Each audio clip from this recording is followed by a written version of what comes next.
In today's gospel, we have kind of finally back to ordinary time. We started out with ordinary time, then we have the Easter season, which culminates with Pentecost, and then you have the Feast of Holy Trinity, then Corpus Christi, and then last week we had the solemnity that trumped ordinary time, which is the Feast of St. Peter and St. Paul. But now we have in ordinary time the sending out of the 72. Sending out of the 72 is unique to the Gospel of Luke. In Matthew, you only have the sending out of the 12. And the sending out of the 12 is in a way pessimistic because Jesus talks beyond where the situation is now. He talks about the fact that there's going to undergo persecutions, that they're going to be in trouble, that they're going to be hated because of their message. But in this gospel, Jesus does not send out the 72 with pessimism. Instead, what he does is that he sends them out with lack of provisions. He says, I'm sending you like lambs among wolves, carry no money bag, no sack, no sandals, greet no one along the way. In other words, be very, very focused. Whatever place you enter, say peace to this household. A peaceable person lives there, your peace will rest upon him. If not, it will return to you. Stay, eat what is offered, for the laborer deserves his payment. Don't move about from house to house. So again, don't look for, better situation. There's a really nice house over there. Let me try to ingratiate myself to them. But again, it's that bathing in prayer, all the things that they're doing. So if you had provisions, it would look a lot different. It would be, well, let me go into the town. It's already late, so let me stay at the hotel. Let me get some dinner. Let me talk to the people, kind of get the lay of the land. Then maybe after a while, maybe start to preach. But if you do not have provisions, you have to do it.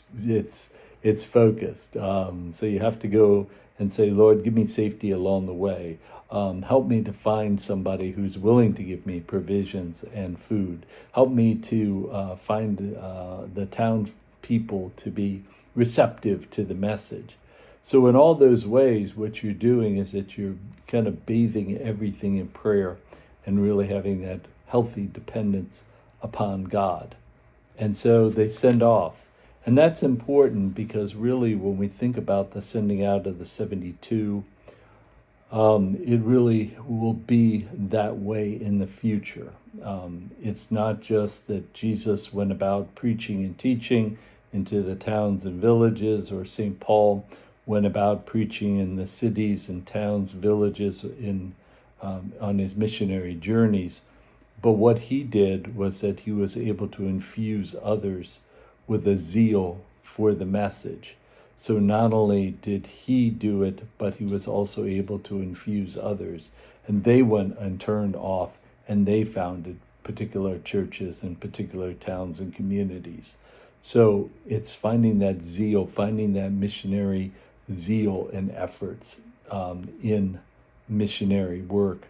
And so the disciples, just like the apostles, are going to have to go out and to preach the message, and then find others, infuse them with a zeal, and they in turn will go out and find other churches. Because really, if it was only Jesus, or if it was only Jesus and the apostles, eventually the church would kind of, either one of two things would happen. It'd either end up dying because of lack of people, or it would end up, kind of like a small sect of Judaism, a little messianic sect of Judaism. So what he's doing is that he's preparing them for what will happen when he is not there. And then the 72 come back and they're rejoicing. They said, even the demons are subject to us because of your name. And so they're kind of happy. They're full of it. They're excited. But Jesus says, don't be excited about that. Be excited instead that your names are written in heaven. In other words, you've been successful now, but you may not be successful in the future. There may be a time where people will not accept the message. But does that mean that you're that your work, does that mean that your preaching and teaching was somehow deficient? Well, it could be, but probably it is the fact that, the people just were not accepting of the message. So sometimes there's going to be a great acceptance of the message. Sometimes there's not going to be this acceptance of the message. But the thing is to preach the gospel message, whether in season or out of season. And so that's what he's really helping them to understand. And so when we think about this gospel, it really is that preaching of the gospel message, that it's preparing the disciples, as Jesus prepared the apostles, he's also preparing the disciples for the time when he's not going to be there. And they in turn are going to have to preach the gospel message and infuse others with the zeal for the gospel. Thanks. God bless.